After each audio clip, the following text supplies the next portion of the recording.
Na minsan pa nga impakita dagiti umili iti hingyon ifugaw tinaidumduma a pakabigbigan da baban iti panakaipatungpal ti gutad ad hingyon a piyesta ti ili. Na ipanakel ti naaywanan a tourism site sa Jai.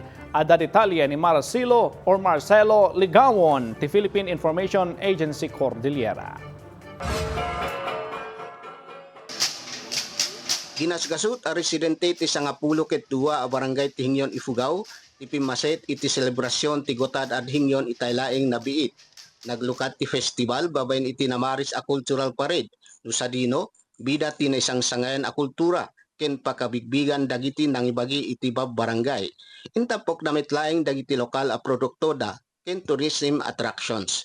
Na isang katpay ti kompetisyon kas iti panagsala dagiti ubing iti cultural dance ken bayawen no rice wine making contest.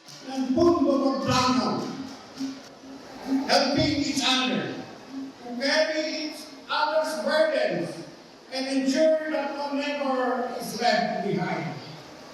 And fourth, last but not the least, unumunudan, being a good follower, to show respect to our laws and leaders and to contribute our best efforts to our community's success.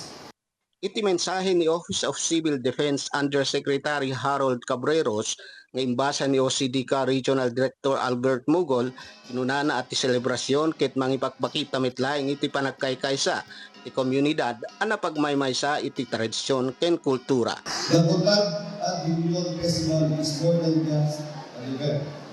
It is an occasion that honors your roots and strengthens the bonds that unite you as a people.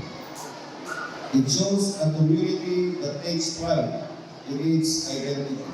Impeteng napay tinapatek a papel dagiti lokal a gobyerno ken komunidad iti panangpatalinait iti kinatibuker iti bayet dagiti karit.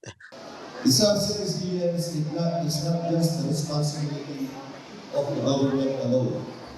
It is a shared duty that requires the active involvement of every individual, family, and community.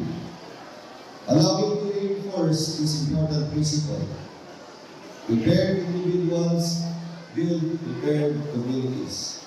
Prepared families build prepared communities. And prepared communities build a resilient nation. Talong aldaw kumati selebrasyon ngem naaramid amay sang aldaw gapu iti agdama a krisis ti enerhiya.